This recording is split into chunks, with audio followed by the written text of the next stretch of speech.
कैसे हैं सब। उम्मीद है कि अच्छे ही होंगे। आज की जो हमारी वीडियो है वो है इतिहास। और इतिहास में अगर हम बात करें तो हम पहली बात करते हैं भारत का इतिहास। पहली बात करते हैं भारत के इतिहास की तरफ लेकर चलते हैं।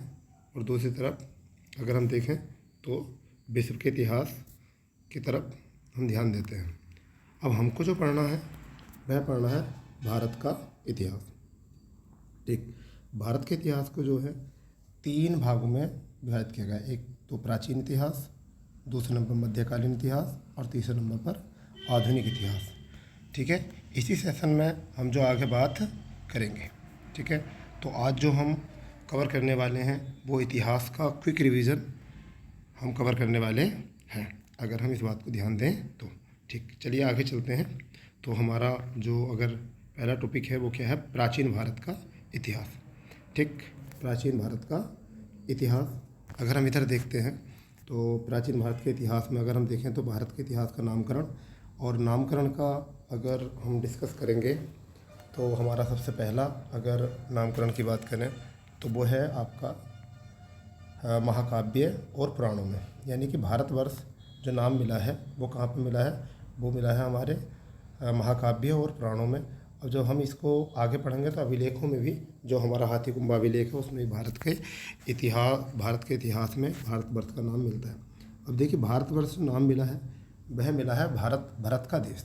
अब ये भरत वह हैं, अक्सर बच्चों को यह रहता है कि भरत जो है मतलब जो राम के भाई थे उनका नाम है, परंतु यह जो है भरत इनके पिता का नाम दुष्यंत और माता का नाम जो था शकुंतला था। ठीक है, अब भारतीय या भरत की संतान, यहाँ के निवासियों को जो कहा गया, क्या कहा, भारतीय और भरत की संतान। अगर हम आगे जिक्र करते हैं तो ये है यूनानियों ने जो कहा है वो क्या किया गया है, इसको यूनानियों ने कहा है इंडिया। ठीक है, अब इंडिया शब्द जो है वो किसने कहा है, यूनानियों ने।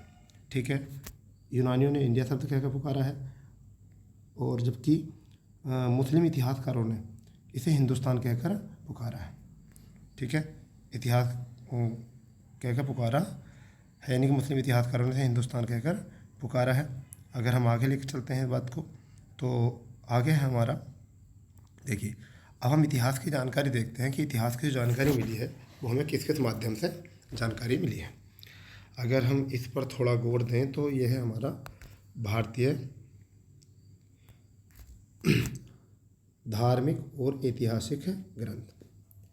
इसके जो स्रोत हैं, अगर हम यहाँ से बात करें स्रोत, तो हमारे 4 स्रोत ऐसे हैं जो हमें यहाँ से बताते हैं। नंबर 1 आपका धार्मिक,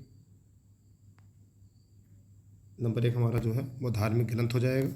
नंबर 2 जो है वो हमारा ऐतिहासिक ग्रंथ हो जाएगा। और नंबर 3 पर हमारे विदेशियों का विवरण हो जाएगा। और नंबर 4 पर पुरातात्विक संबंध। तो अगर हम इसमें गौर दें दोबारा से तो भारतीय इतिहास की जानकारी धार्मिक और ऐतिहासिक ग्रंथों से मिलती है, जिसके स्रोत जो हैं वो हमारे पास 4 प्रकार के हैं। नंबर 1 हमारा धार्मिक ग्रंथ, नंबर 2 ऐतिहासिक ग्रंथ, और नंबर 3 जो है विदेशियों का विवरण, और नंबर 4 में अगर हम करेंगे तो पुरातात्विक साक्ष्यों की बात यहाँ पर हम करेंगे। ठीक है, चलिए अब एक एक करके हम इनके बारे में थोड़ा पढ़ते हैं। ठीक है, आगे चलते हैं। तो आगे जो जानकारी है वो है आपकी कि धार्मिक और ऐतिहासिक ग्रंथ। ठीक, तो हमने जो ये किया है तो एक तरफ जो है आपका वह है धार्मिक ग्रंथ और दूसरी तरफ जो है वह है ऐतिहासिक ग्रंथ। ठीक, तो पहले हम एक एक के बारे में डिस्कस कर लेते हैं कि हमारे धार्मिक ग्रंथ क्या हैं और फिर हमारे ऐतिहासिक ग्रंथ क्या हैं।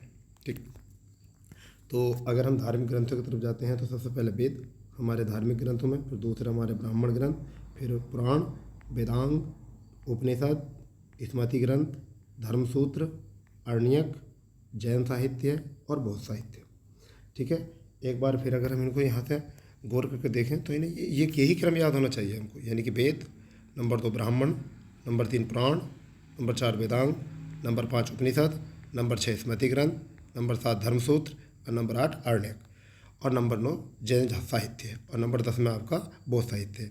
अगर हम बात करते हैं तो देखिए वैदिक साहित्य, जैन साहित्य और बौद्ध साहित्य को अगर हम यहाँ से निकाल दें तो जितना भी हमारे धार्मिक ग्रंथ होते हैं उनको हम क्या कहकर पुकारते हैं, हम उनको कहकर पुकारते हैं आपके वैदिक साहित्य। ठीक, अब हम बात करते हैं ऐतिहासिक ग्रंथ। तो ऐतिहासिक ग्रंथ वह ग्रंथ होते हैं जो किसी न किसी इतिहासकार ने अपनी पुस्तकों में इतिहास की जानकारी को क्रमबद्ध तरीके से लिखा है। तो सबसे पहले अगर हम ध्यान दें तो एक हमारा अर्थशास्त्र है, जिसमें कौटिल्य के द्वारा, कौटिल्य यानी आप जानते हो चाणक्य जी को कौटिल्य या विष्णुगुप्त कहते थे। ठीक है, तो यहाँ पर क्या है आपका अर्थशास्त्र। अर्थशास्त्र कौटिल्य जी का लिखा हुआ है, जिसमें हमारी राजनीतिक इतिहास और मौर्यों के इतिहास के बारे में और मौर्यों की जानकारी यहाँ से थोड़ी मिलती है। दूसरी जानकारी है यहाँ पर कि कल्हड़ की, समझिए नहीं किसकी, राजतरंगी जो कल्हड़ ने लिखी है। और ये कल्हड़ जो थे वो कश्मीर के राजा थे, कश्मीर के एक शासक थे, उन्होंने राजतरंगी का लेखन किया है। जबकि अगर यहाँ से हम थोड़ा ध्यान दें तो राजतरंगी में जो है वो कश्मीर के इतिहास के बारे में दिया है। आगे हम एक एक पुस्तक के बारे में डिटेल से पढ़ेंगे। अब आगे है चचनामा, जो लिखी है अली अहमद ने। चचनामा पुस्तक की रचना की है वो अली अहमद ने की है। अष्टाध्यायी पुस्तक की रचना जो की है वो पाणिनि ने की है। और गार्गी संहिता, गार्गा संहिता जो है वो कात्यायन, यानी पाणिनि के ही बाद जो साहित्यकार आए वो कौन थे आपके, गार्गी संहिता का लेखन किया है जिन्होंने कात्यायन। ठीक है, इसके नीचे जो है अगर हम ध्यान दें तो ये हमारा है पतंजलि। ठीक है, पतंजलि ने जो लिखी थी वो क्या लिखी थी, महाभाष्य। ठीक है, महाभाष्य जो एक टीका है, सॉरी भाष्य है किसका, अष्टाध्यायी का। कुछ लोग बताते हैं अष्टाध्यायी एक पुस्तक ऐसी है कि ये संस्कृत की प्रथम वर्णमाला पुस्तक है। चलिए आगे देखते हैं कि एक एक के बारे में क्या है। तो हमारा जो अब टॉपिक है वो है हमारा वेद। ठीक, हमारा क्या है वेद। और वेदों में अगर हम बात करते हैं तो भारत का सर्व प्राचीन ग्रंथ जो माना जाता है वेद माना जाता है। और इसके संकलनकर्ता जो हैं वो महर्षि कृष्ण द्वैपायन वेद व्यास, इनका पूरा नाम यही है, महर्षि कृष्ण द्वैपायन वेद व्यास। कुछ बच्चों को याद रहता है केवल वेद व्यास। और एग्ज़ाम परीक्षा बोर्ड में जो है एग्जामिनर जो है यहाँ पर इसका क्वेश्चन पूछ लेता है कि इसका नाम क्या है। तो हमारा इसमें नाम क्या है पूरा, महर्षि कृष्ण द्वैपायन वेद व्यास। ठीक है, चलिए अगर हम और आगे बढ़ते हैं तो अब एक एक वेद की बात करते हैं। सभी बच्चों को लगभग पता होगा कि वेदों के बारे में कि एक आपका ऋग्वेद है, ऋग्वेद जो सबसे प्राचीनतम वेद है और यही वेदों का क्रम है। उसके बाद सामवेद, और अगर हम आगे देखें तो उसके बाद यजुर्वेद, यजुर्वेद के बाद में अथर्ववेद। यही इधर वेदों का क्रम है। एक एक वेद के बारे में कि ऋग्वेद में किस चीज़ का विवरण है, सामवेद में किस चीज़ का विवरण है, यजुर्वेद में किस चीज़ का विवरण है और अथर्ववेद में किस का विवरण है। आगे हम इसकी एक एक करके डिटेल में जानकारी करेंगे। ठीक है, अगर हम आगे देखते हैं तो हमारा जो है सबसे पहले है आपका ऋग्वेद। अगर हम सबसे पहले देखते हैं तो हमारा क्या है, इसमें सबसे पहले बात आती है ऋग्वेद की। ठीक है जी, तो ऋग्वेद में अगर हम देखें तो सबसे पहले ऋग्वेद में इसका अर्थ देख लेते हैं। तो अर्थ क्या है, मीनिंग जिसे कहते हैं अंग्रेजी में। मैंने थोड़ा सा कोशिश किया कि हिंदी और अंग्रेजी दोनों में, तो जिससे कि इंग्लिश मीडियम वाले जो लोग हैं उनको भी पढ़ने में थोड़ी सी यहाँ से आसानी हो जाए। ठीक है, यहाँ पर चित्र को भी दिया गया है जिससे कि पिक्चराइज हो जाएगा, तो कुछ बातों को याद किया जा सकता है आसानी से। ठीक है, अब अथर्ववेद में जो जिक्र है वो है रचाओं के क्रमबद्ध ज्ञान का संग्रह। ठीक है, ये आपका जो दिया गया है इस अर्थ में वो दिया गया है रचाओं के क्रमबद्ध ज्ञान का। ठीक है, अगर हम यहाँ से बात करें तो यहाँ जिक्र जो दिया जाता है वो किसका दिया जाता है, अथर्ववेद में ऋचाओं का संकलन, अथर्ववेद में ऋचाओं का संकलन। ठीक, अगर नेक्स्ट में देखें तो नेक्स्ट में जो है हमारा वो क्या है, विभाजन है। नेक्स्ट में क्या है हमारा, विभाजन है। ठीक है, कि विभाजन किस तरीके से किया गया है। तो विभाजन में देखिए सबसे पहला हमारा जो है वो है मंडल। और ऋग्वेद में मंडल कितने हैं, 10 मंडल हैं। जबकि सूक्ति कितनी है, 1028 सूक्ति हैं। और यहाँ तीसरा जो है इसमें रचाओं की संख्या है 10,462।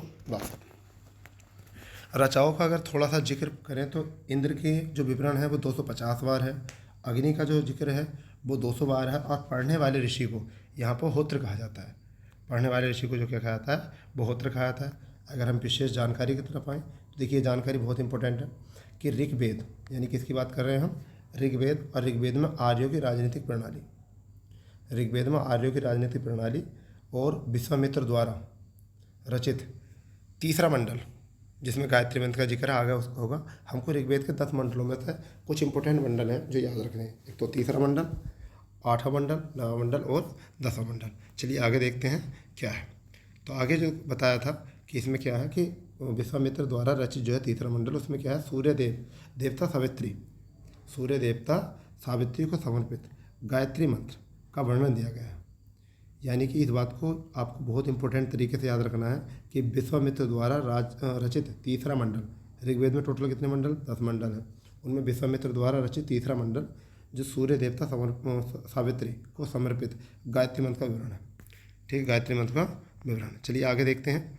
तो मैंने अभी आपको बताया था कि हमें जो याद रखना है वो कौन कौन से याद रखने हैं। एक तो 8वां याद रखना है, एक 9वां और एक 10वां, यानी कि तीसरा मंडल याद रखना है और 8वां याद रखना है और 9वां याद रखना है और 10वां याद रखना है। ठीक है, चलिए देखते हैं 8वें मंडल में इसके बारे में क्या जानकारी है। तो 8वां मंडल जो है इसमें बताया गया हस्तलिखित रचनाओं का वर्णन। हस्तलिखित रचनाओं का वर्णन इसमें दिया गया है जिनको खिल कह के पुकारा जाता है। हस्तलिखित रचनाओं का वर्णन कहा गया है जिसे क्या कह के पुकारते हैं? खिल कह के। जबकि 9वें मंडल में जो है वो दिया गया है सोमदेव देवता, यानी कि ये पदार्थ होता था जिसे वनस्पति के द्वारा बनाया जाता था, सोमरस जिसे कहते हैं, वहाँ पर सोम देवता, इसी के उसमें जो कहा गया गुड सोम्स। ठीक है, गुड सोम्स, इसी सेंस में कहा गया इसको।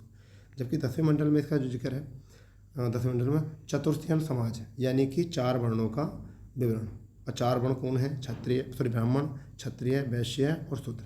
इनके बारे में जानकारी होनी चाहिए। क्रम इनका पूछ लिया जाता है। ब्राह्मण वो लोग होते थे जो विद्वान होते थे, जबकि क्षत्रिय वो लोग होते थे जो शक्तिशाली होते थे, वैश्य वो लोग होते थे जो व्यापारी होते थे, शूद्र वो होते थे जो निम्न जाति के हुआ करते थे। ठीक है, इन्हीं का विवरण जो है वो 10वें मंडल में पूछ लिया जाता है। ठीक है, दिया गया है, तो एग्जामिनर पूछ लेता है कि भाई क्योंकि 4 वर्णों का विवरण जो है वो किसमें है। ठीक, थोड़ा स्पीड ज़्यादा है इसमें, यह है कि आपको थोड़ा रिवीजन में ये फ़ायदा मिलेगा, क्योंकि अगर इस वीडियो को 1 से या 2 बार आप देखोगे तो ये बातें सारी आपको याद हो जाएंगी। अगर हम दूसरी जानकारी देखते हैं तो यहाँ पर जो दूसरी जानकारी है वो धर्मसूत्र से है। धर्मसूत्र यानी कि जहाँ इनके कर्तव्यों का वर्णन किया गया उन्हें हम क्या कहते हैं? धर्मसूत्र कहते हैं। ठीक है, अगर हम आगे बात करें तो देखिए इसमें एक इम्पोर्टेंट फैक्ट है। अगर इम्पोर्टेंट फैक्ट की बात करें तो इसमें लिखा हुआ है प्राचीन इतिहास के साधन के रूप में वैदिक साहित्य में ऋग्वेद के बाद शतपथ ब्राह्मण का स्थान है। तो ये बात याद रखने वाली है कि प्राचीन इतिहास में साधन के रूप में वैदिक साहित्य में ऋग्वेद के पास शतपथ ब्राह्मण का स्थान है। शतपथ ब्राह्मण का स्थान है। ठीक है, चलिए आगे बढ़ते हैं। आगे जो हमारा नेक्स्ट जो वेद है वो वेद है हमारा सामवेद है। इसके बारे में अगर बात करें, दूसरे नंबर का वेद है। अगर हम इसके बारे में बात करें तो देखिए इसमें सबसे पहली बात जो है वो है आपकी गाए जाने वाली रचनाओं का संकलन। यानी कि सामवेद में जितने भी गायन से संबंधित रचनाएँ थी उनका जिक्र है। फिर दूसरा फैक्ट अगर याद रखने वाला है तो वो हमारा क्या हो सकता है? भारतीय संगीत का जनक कहा जाता है। और इसके पाठनकर्ता को क्या कहा जाता है? उद्धृत या उद्गाता कहा जाता है। चलिए नेक्स्ट में देखते हैं। नेक्स्ट में जो हमारा वेद है वो है हमारा यजुर्वेद। नेक्स्ट में जो है वो हमारा क्या है? यजुर्वेद है। ठीक है, अगर हम यजुर्वेद की तरफ ध्यान दें तो हमारा सबसे पहले अगर यजुर्वेद में है तो वैदिक कर्मकांडों के नियमों का संकलन, यानी जो वैदिक कर्मकांड होते थे उनके नियमों का संकलन किस तरीके दिया गया, इसका अगर विवरण करें तो ये कितना है? 21वें। यजुर्वेद के 4 अध्याय जो हैं वो 4 हैं, जबकि यजुर्वेद को 2 भागों में बांटा है। एक तो शुक्ल यजुर्वेद और एक कृष्ण यजुर्वेद। ठीक, इसके पाठनकर्ता को अधर्यु कहा जाता है। इसकी एक विशेषता हो सकती है मुख्य कि क्या है कि इसमें गद और पद दोनों का जिक्र है। चलिए नेक्स्ट देखते हैं। नेक्स्ट क्या है हमारा? अब नेक्स्ट है हमारा अथर्ववेद। नेक्स्ट जो है वो हमारा क्या है? अथर्ववेद है। अथर्ववेद में अगर हम बात करें तो सबसे आखिर में रसावेद है। अब देखिए क्रम यह है, ऋग्वेद हो गया, सामवेद हो गया, यजुर्वेद हो गया, अथर्ववेद हो गया। ठीक है, अगर हम यहाँ ध्यान दें तो हम बात कर रहे हैं किसकी? अथर्ववेद की। अथर्ववेद में एक पहली बात यह है कि ये सबसे आखिर में रचित वेद है, जिसमें ऋग्वेद, सामवेद, यजुर्वेद और अथर्ववेद। ठीक, थोड़ा पिक्चराइज किया गया जिससे कि आपको पढ़ने में थोड़ा सावधानी मिले। ठीक है, अब देखिए यहाँ पर इसके रचयिता जो है अथर्व ऋषि। वो क्या है? अथर्व ऋषि हैं। इसकी विशेष जानकारी की तरफ ध्यान देते हैं। मतलब मेरी कोशिश ये किया गया है, मेरे द्वारा ये कोशिश की गई है कि आपको बातें जो है थोड़ा शॉर्ट में याद हो, क्योंकि अगर किसी बुक में अगर इसकी जानकारी देंगे तो बहुत लिखा हुआ है, बट वो बुकें जो होती हैं सभी एग्ज़ामों के लिए होती हैं, मगर हमें जो है पर्टिकुलर रूप से बनने एग्ज़ाम के लिए ज़्यादा देखना है। और फिर फिलहाल में अगर इतनी जानकारी हो तो अच्छे खास आप 2-3 नंबर में, मेंस में जो 2-3 नंबर के जो प्रश्न आते हैं, हम वहाँ से भी इसकी जानकारी इकट्ठा कर सकते हैं। चलिए देखते हैं। इसमें सबसे पहली जानकारी जो है वो है ये रोग निवारण, तंत्र मंत्र, जादू टोना और विवाह आदि का विवरण इसमें दिया गया है। ठीक है। अगर दूसरी जानकारी देखें हम, तो यहाँ पर अगर हम थोड़ा ध्यान दें तो इसमें दिया गया है सामान्य मनुष्य के विचार, विश्वास और अंधविश्वास, इसके बारे में यहाँ पर जिक्र किया गया है। ठीक है। अगर हम नेक्स्ट में देखें तो देखिए सभा और समिति, ये बहुत बहुत इंपॉर्टेंट बात है। सभा और समिति को प्रजापति की 2 पुत्रियाँ बताया है। सभा और समिति को प्रजापति की 2 पुत्रियाँ बताया है। ठीक। और एक इसमें इंपॉर्टेंट खास बात यह है कि कन्याओं के जन्म की निंदा की है। तो एग्जामिनर क्वेश्चन पूछ लेता है कि भाई कन्याओं के जन्म की निंदा जो की गई है वो किसके द्वारा की गई या किस वेद में की गई है, तो उसमें हमारा क्या रहेगा, अथर्ववेद। ठीक है। नेक्स्ट में देखते हैं कि नेक्स्ट में हमें जो जानकारी मिलेगी वो किस चीज़ की है। तो देखिए अब हमारे दूसरे नंबर पर जो है वो है वेदांग। दूसरे नंबर पर जो है वो क्या है, हमारे वेदांग है। अब वेदांगों को हम क्या कहते हैं, सूत्र संहिता भी कहते हैं। वेदांगों को जो कहते हैं हम सूत्र संहिता भी कहते हैं। ठीक है। वेदांगों को जो कहते हैं हम अपने सूत्र संहिता भी कहते हैं। ठीक है। अब देखिए यहाँ पर देखते हैं वेदों को समझने हेतु, यानी कि इनका प्रयोग जो किया है इतिहास में वो क्यों किया गया है, इनका जो प्रयोग किया गया है इतिहास में वो क्यों किया गया। सबसे पहली बात तो ये आती है, तो इसमें जो बात है कि वेदों को समझने के लिए जो रचित किए गए हैं उन्हें किया गया है वेदांग। अब इनकी संख्या जो होती है वो होती है 6। इनकी संख्या जो होती है वो 6 होती है। हमें 6 के 6 याद रखनी। यानी शिक्षा, शिक्षा का मतलब होता है उच्चारण। दूसरा है कल्प, कल्प का मतलब होता है रस्म या समारोह। तीसरा होता है व्याकरण, व्याकरण का मतलब व्याकरण ही होता है, यानी वर्णों का ज्ञान आपको। निरुक्त का मतलब ये इंपॉर्टेंट है, शब्दों की उत्पत्ति, ओरिजिन ऑन वर्ड्स। ठीक है। शब्दों की उत्पत्ति। छंद की अगर हम बात करें तो छंद आप जानते हो, आनंद, आहत होता है। और ज्योतिष की अगर हम बात करें तो आपको पता है एस्ट्रोलॉजी इसको हम बोलते हैं। एक बार दोबारा सुन लेते हैं, इनको 6 के 6 क्रम याद होने चाहिए। वेदांग, इन्हें हम सूत्र संहिता कहते हैं। इनकी ज़रूरत क्यों पड़ी, वेदों को समझने के लिए ये रचित हैं। इनकी संख्या 6 है। और शिक्षा, जिन्हें हम उच्चारण कहते हैं। कल्प, ये हमारा दूसरा वेदांग है। तीसरा व्याकरण और चौथा निरुक्त, पांचवा छंद और छठा ज्योतिष। इनके बारे में थोड़ा सा आगे हम पढ़ेंगे, बट अभी फ़िलहाल में हमारे लिए ये इतना ही बहुत इम्पोर्टेंट है। ठीक है। चलिए आगे हमारा जो है वो है पुराण। अब देखिए ये बहुत इंपॉर्टेंट है। अगर हम बात करें तो पुराण जो है बहुत इंपॉर्टेंट है। इनकी संख्या जो है आपको पता होना चाहिए। फिर इसकी पहले विशेष जानकारी देख लेते हैं जो बहुत यहाँ से भी कई बार एग्जामिनर क्वेश्चन बना देता है। अब एग्जामिनर को सीधा चाहिए कि जब किसी मतलब थ्योरी से क्वेश्चन उठाना होता है तो उसमें पूछ लेता है। तो देखिए सबसे पहले अगर हम बात करें तो यहाँ पर है भारतीय ऐतिहासिक कथाओं का सबसे अच्छा क्रमबद्ध विवरण, यानी कि आपको ये वाली बात बहुत इंपॉर्टेंट तरीके से याद रखनी है। भारतीय ऐतिहासिक कथाओं का सबसे अच्छा क्रमबद्ध विवरण जो है वो किस में है, पुराणों में। ठीक। अगर नेक्स्ट में देखें तो रचिता, रचिता की बात करें तो एक लोमहर्ष थे व उनके पुत्र उग्रश्रवा थे। इन दोनों ने मिलकर जो है इनकी रचना की है। ठीक। अगली इंपॉर्टेंट बात क्या है, अधिकांश पुराण जो है संस्कृत श्लोक में रचित हैं। ठीक। अगर पुराणों के पाठ की बात करें तो पुजारी। और अगली नेक्स्ट बात जो है वो सबसे इम्पोर्टेंट बात है, इसको हम ब्लॉक कर सकते हैं। और ये आपकी इम्पोर्टेंट बात क्या है, मैं आपको इसमें थोड़ा सा बता के चलूँगा। तो ये वो है कि देखिए स्त्री और शूद्रों को इनके पाठन की अनुमति नहीं थी, हालांकि वे उन्हें सुन सकते थे। हालांकि वह उन्हें क्या कर सकते थे, सुन सकते थे। ठीक है। इनको क्या कर सकते थे, सुन सकते थे। ठीक है। चलिए आगे देखते हैं कि आगे इसके बारे में क्या जानकारी है। ठीक। अब देखो इनकी संख्या, इनकी संख्या है 18। इनकी संख्या है आपकी 18। अब 18 में से केवल हमें कितने याद रखने, केवल 5 याद रखने, तो बहुत ईजी हो जाएगा। क्योंकि 5 याद रखने में क्यों है, क्योंकि इनको हम राजाओं की वंशावली के लिए जाने जाते हैं। तो पुराण तो है 18, 18 का 18 याद रखना बहुत मुश्किल हो जाएगा, परंतु हमें कितने याद रखने, केवल 5। क्योंकि परीक्षाओं में जो पूछे जाते हैं वो सबसे ज़्यादा जो क्वेश्चन पूछे जाते हैं वो यहाँ से ही पूछे जाते हैं। यानी कि अगर सबसे पहले बात करें तो मत्स्य पुराण, ये सबसे प्राचीनतम पुराण है। पहली बात तो यही एग्जाम में पूछी जाती है कि मत्स्य पुराण है। और इसमें जो जानकारी है वो किसकी है, आंध्र सातवाहन वंश की इसमें जानकारी है। ठीक। दूसरे नंबर पर जो है वह विष्णु पुराण, इसमें जो जानकारी मिलती है मौर्य वंश की मिलती है। इसमें जानकारी मिलती है वो मौर्य वंश की मिलती है। तीसरा जो है वह वायु पुराण, इसमें जानकारी मिलती है वो मिलती है गुप्त वंश की।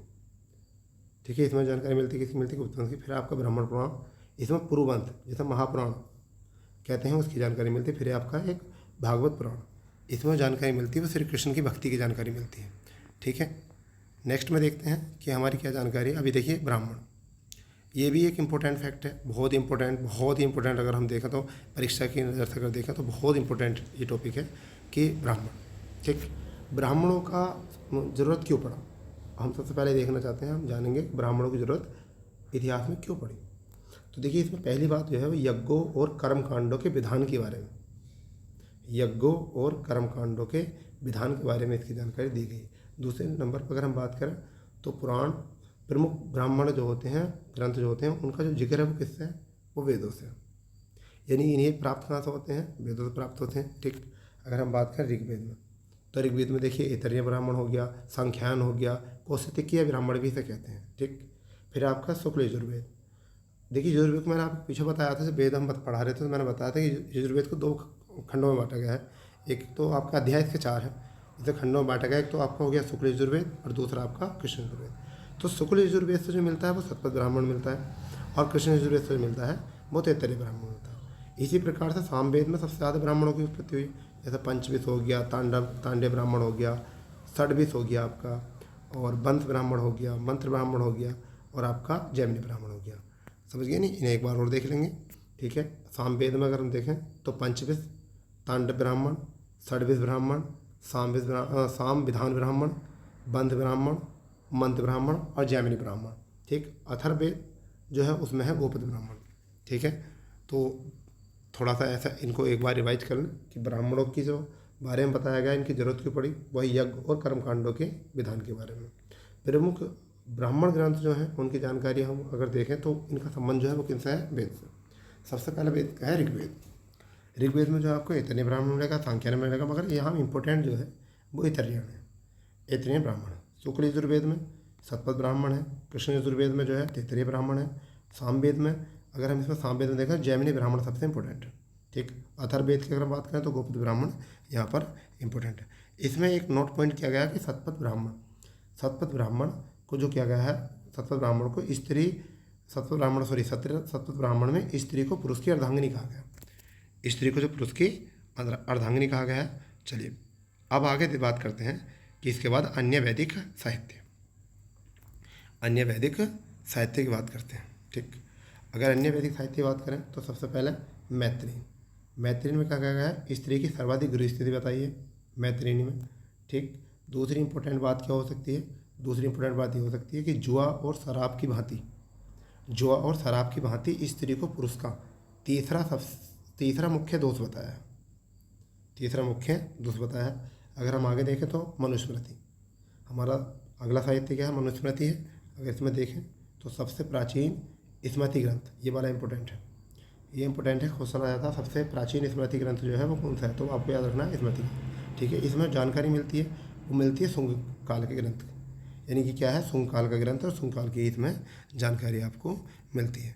ठीक है, अगर हम नेक्स्ट में बात करें तो नारद स्मृति, किसकी बात करते हैं, नारद स्मृति, और इसमें जानकारी जो है वो आपकी है गुप्त युग की जानकारी। तो एक आपके लिए इंपॉर्टेंट हो गया मनुस्मृति और एक आपका हो गया नारद स्मृति। तो मनुस्मृति को याद रख लेना थोड़ा। ठीक है, मनुस्मृति को याद रख लेना कि मनुस्मृति में क्या है, यह सबसे प्राचीन स्मृति ग्रंथ है, शुक्ल काल का ग्रंथ है, इतनी जानकारी रखना। फिर यह है नारद स्मृति, इसमें गुप्त युग की जानकारी यहाँ से मिलती है। ठीक, चलिए आगे देखते हैं। आगे अगर हम बात करें तो वैदिक साहित्य, अगर वैदिक साहित्य में थोड़ा सा अगर ध्यान दें तो वैदिक साहित्य में हमें बताया जाएगा कि वैदिक साहित्य के माध्यम से इतिहास की जानकारी कहाँ कहाँ से हमको मिलती है। ठीक, तो देखिए एक तो इसमें है जातक, एक है त्रिपिटक और एक आपका कथावस्तु। ठीक, तीनों के बारे में हम जिक्र करेंगे, कथावस्तु, त्रिपिटक और जातक। कई बार क्वेश्चन त्रिपिटक से आ जाता है, जबकि जातक में क्या है, बुद्ध के पूर्व जन्म की कहानी, यानी कि बुद्ध का जो पूर्व जन्म था उसकी कहानी इसमें दी गई है, यानी कि बुद्ध का जो पूर्व जन्म था उसके बारे में जो जानकारी दी गई है, उसकी कहानी जो दी गई है वो किस में दी गई है, वो दी गई है आपकी जातक में। ठीक है, अगर त्रिपिटक की बात करें तो यहाँ पर त्रिपिटक में 3 पिटक थे, ये थे विनय पिटक, सूत्र पिटक और अभिधम पिटक। ठीक, इसके बारे में थोड़ी जानकारी आपको होनी चाहिए, विनय पिटक, सूत्र पिटक और अभिधम पिटक। अगर हम इसकी भाषा की बात करें तो भाषा इसकी पाली है। ठीक, अगर कथावस्तु की हम यहाँ बात करें तो कथावस्तु में हीनयान जो आपका है, हीनयान का प्रमुख ग्रंथ, यानी कि जब चौथी बौद्ध संहिता हुई थी तो बौद्ध धर्म को जो है 2 भागों में बांटा गया, एक तो हीनयान और एक महायान। ठीक है, आगे जब हम बौद्ध धर्म पढ़ाएंगे तो इसके बारे में हम डिटेल में बात करेंगे। फिलहाल मैं भी आपको यहाँ से इतनी बात रखनी है कि हीनयान जो प्रमुख ग्रंथ है वो कथा वस्तु है, जिसमें क्या कहा गया है, महात्मा बुद्ध के जीवन चरित्र की जानकारी दी गई है। ठीक है, चलिए आगे देखते हैं। आगे जो है हमारा वो क्या है, जैन साहित्य। आगे जो दिया गया है वो हमारा क्या दिया गया है, जैन साहित्य। और जैन साहित्य में अगर देखा तो जैन साहित्य को आगम कहते हैं। जैन साहित्य को क्या कहता है, आगम। इसमें जो है अगर हम बात करें प्रमुख ग्रंथ की, तो प्रमुख ग्रंथ में क्या है आपका भागवती सूत्र है, कल्प सूत्र है और 12 अंग है। ठीक है, अगर यहाँ बात करें कि भगवती सूत्र में, तो महावीर के जन्म की कृति बारे में दिया गया, महावीर के जन्म की कृति के बारे में दिया गया, जीवन कृति के बारे में। ठीक, अगर हम यहाँ बात करें कल्प सूत्र में, तो जैन धर्म के प्रारंभिक इतिहास की अगर जानकारी है तो आपकी किस में मिलेगी, कल्प सूत्र में। और इसमें कितने अंगों का संबंध है, 12 अंग। इसमें अगर अंगों की बात करें तो कितने अंग हैं, 12 अंग हैं। ठीक है, अगर थोड़ा और आगे चलते हैं तो देखिए, ये तो थे अभी तक हमारे जितने भी हुए थे, ये हमारे हुए थे। एक बार देख लेते हैं, ये जो हमारे हैं धार्मिक ग्रंथ के बारे में हम पढ़ रहे थे। धार्मिक ग्रंथ में हमने सबसे पहले जो पढ़ा वो वेद पढ़ा, सबसे पहले वेद पढ़ा, फिर दूसरे में वेदांग पढ़ा, तीसरे में अगर हम बात करें तो पुराण पढ़ा, और चौथे नंबर पर अगर हम बात करें तो पुराणों के बारे में जानकारी। फिर ब्राह्मण पढ़े, ब्राह्मण के बाद में हमने अन्य वैदिक साहित्य यानी कि मैत्रेयन पढ़ाया, मनुस्मृति, नरस्मृति, और इसके बाद में बौद्ध साहित्य, और अब इसमें इसके बाद में जो आपका जैन साहित्य। अब जो हमारे शुरू होते हैं, जो हमने 2 पार्ट बताए थे, दूसरा पार्ट जो हमारा होता है ऐतिहासिक ग्रंथ। ठीक, कौन सा ग्रंथ होता है आपका, ऐतिहासिक ग्रंथ। ठीक है, चलिए ऐतिहासिक ग्रंथ के बारे में बात करते हैं। सबसे पहले हमारा ऐतिहासिक ग्रंथ जो है वो आपका अर्थशास्त्र। ऐतिहासिक ग्रंथों के बारे में जी, अर्थशास्त्र की बात कर रहे हैं। अर्थशास्त्र में अगर हम बात करें तो लेखक की बात करें तो चाणक्य, जिन्हें हम विष्णुगुप्त और कौटिल्य के नाम से भी जाना जाता है। अगर हम विषय की बात करें तो मौर्यकालीन राजनीतिक, सामाजिक और आर्थिक स्थिति के बारे में इसका जिक्र दिया गया है। बस इतनी ही बातें जो होती हैं कि ऐतिहासिक ग्रंथ है वनडे एग्जाम के लिए बहुत सफिशिएंट होती हैं, क्योंकि ज़्यादा पढ़ोगे जो काम की बातें हैं वो भी आपके निकल जाएंगे दिमाग से। आजकल बच्चों ने बहुत ज़्यादा पढ़ना शुरू कर दिया है, और जो काम के फैक्ट होते हैं वो भी निकल जाते हैं दिमाग से। ठीक है, अगर हम इसके बाद संरचना की बात करें तो इसमें 15 अधिगम जिसे हम पाठ कहते हैं, और 180 प्रकरण जिसे हम चैप्टर बोलते हैं। ये बात बहुत अच्छे तरीके से याद रखनी है, और शायद आप ये शॉर्ट नोट्स बनाओगे तो देखिए आपको जो इसी नोट्स की जो है PDF जो है MS कंपटीशन पॉइंट के नाम से टेलीग्राम पर आपको मिल जाएगी। ठीक है, तो अगर हम बात करें तो अगर भाषा, तो भाषा क्या है आपकी, संस्कृत। ठीक है, और तो अर्थशास्त्र में हमारी जानकारी हो चुकी, अर्थशास्त्र में हमारी जानकारी क्या हो चुकी है, एक एक करके बात करते हैं। हम बात कर रहे हैं अर्थशास्त्र की। ठीक, अगर हम लेखक की बात करें तो लेखक हमारे क्या हैं, चाणक्य हो गए, विष्णुगुप्त और कौटिल्य हो चुके हैं। ठीक है, और अगर हम इसकी जानकारी देखें विषय की तो मौर्यकालीन राजनीतिक है, सामाजिक है, आर्थिक स्थिति यहाँ पर इसकी दी गई है। अगर संरचना की बात करें तो संरचना में हमारे 15 अधिकरण हैं, 180 चैप्टर हैं, यानी कि हम क्या कहते हैं, प्रकरण। अगर हम भाषा की बात करें तो भाषा इसमें संस्कृत है। ठीक है, अगर हम आगे नेक्स्ट देखते हैं तो वो है हमारी राजतरंगिणी। मैंने लास्ट टाइम में बताया था आप कि राजतरंगिणी जो है उसके लेखक जो है कल्हड़ जो थे वो कहाँ के थे, वो थे कश्मीर के। अब कश्मीर के लेखक थे तो कश्मीर के बारे में जानकारी दी होगी, परंतु इसके लेखक कौन है, कल्हड़ है। इसकी भाषा जो थी वो संस्कृत थी। ठीक है, इसकी भाषा जो थी वो क्या थी, संस्कृत थी। ठीक है, अगर आगे हम देखें तो संस्कृत भाषा में यानी कि विषय जो है, इसके विषय में है कि कश्मीर के इतिहास की जानकारी, कश्मीर के इतिहास की इसमें जानकारी है। ठीक है, अगर हम आगे बात करें तो इसके बारे में एक इम्पोर्टेंट फैक्ट लिखा हुआ है कि संस्कृत साहित्य में ऐतिहासिक घटनाओं को क्रमबद्ध लिखने का प्रथम प्रयास जो किया गया था वो इसी में किया गया था। यानी कि संस्कृत साहित्य में ऐतिहासिक घटनाओं को क्रमबद्ध लिखने का प्रथम प्रयास जो है वो इसी से किया गया था। ठीक, अगली जो पुस्तक है वो हमारी है चचनामा और अष्टाध्यायी। हम इनके बारे में बात करेंगे, चलिए देखते हैं। अगर हम चचनामा की बात करें तो एक हमारे इसमें लेखक है अली अहमद, इनके लेखक ही याद रखना है। इनकी अगर विषय की जानकारी करें तो अरबों की सिंध विजय के बारे में यहाँ से इसकी जानकारी है। और भाषा की अगर हम बात करें तो फारसी भाषा में। ठीक, अगली पुस्तक है अष्टाध्यायी, इसके लेखक है पाणिनि। ठीक है, विशेषता है संस्कृत व्याकरण का प्रथम ग्रंथ। ठीक है, जिसमें 14 माहेश्वरी सूत्रों का जिक्र है, 14 माहेश्वरी सूत्रों का जिक्र है। अगर विषय की बात करें तो मौर्य पूर्व और मौर्य युगीन राजनीतिक व्यवस्था की जानकारी यहाँ से दी गई है। ठीक है, आगे देखते हैं। आगे हमारी जो है वो है गार्गी संहिता। गार्गी संहिता का लेखक जो है वो कौन है? कात्यायन है। और इनके विषय में बात करें तो दो विषय में इनकी जानकारी है, एक तो ज्योतिष की और एक भारत में होने वाले यमन आक्रमण। ठीक है, गार्गी संहिता इतनी कोई खास पुस्तक नहीं है, अगर नहीं भी याद रहेगी तो कोई दिक्कत नहीं है। चलिए आगे अगर हम देखते हैं तो वो हमारे महाभाष्य, वो कौन सी हमारी महाभाष्य है। और महाभाष्य की जो बात करते हैं तो वो है हमारे लेखक में कौन है? पुष्यमित्र शुंग के पुरोहित। तो ये बहुत इंपॉर्टेंट फैक्ट है, बहुत ही इंपॉर्टेंट फैक्ट है जैसे हम बात करते हैं। यानी कि पुष्यमित्र शुंग के जो पुरोहित थे पतंजलि थे, उन्होंने किसकी रचना की थी? महाभाष्य की रचना की थी। ठीक है, किसकी? महाभाष्य की रचना जो की थी वो किसने की थी? पुष्यमित्र शुंग, यानी कि जो शुंग वंश के प्रथम शासक थे पुष्यमित्र शुंग, उनके पुरोहित थे पतंजलि, उन्होंने इसकी रचना की थी। अगर विश्व की बात करें तो शुंग राज्य के थे, शुंग राज्य की जानकारी होगी। ठीक है, तो अब जो है हम आज का वीडियो इतने पे ही कवर करते हैं। ठीक है, और कल जो हम पढ़ेंगे वो पढ़ेंगे इतिहास में विदेशियों का आगमन। तो मैं आपको थोड़ा जानकारी देना चाहता हूँ कि अब ये जो हमारी सीरीज चलेगी वो इतिहास में क्विक रिवीजन चलेगी, जिसमें हमारा प्राचीन इतिहास, मध्यकालीन इतिहास और आधुनिक इतिहास, इसकी डेली वीडियो आपको मिलेंगी। ठीक है, तो इसके टैली का अगर आप इसका नोट्स आप लेना चाहते हो तो वो टेलीग्राम से आपको मिल जाएगा।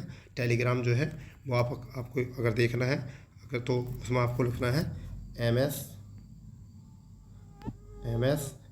Competition point, MS competition point काट के नाम से। जैसे आप वहाँ उसे सर्च करोगे तो वहाँ से वो आपको PDF वहाँ मिल जाएगी। ठीक है, तो थैंक यू, धन्यवाद। ठीक है, कल मिलते हैं इसी समय पर।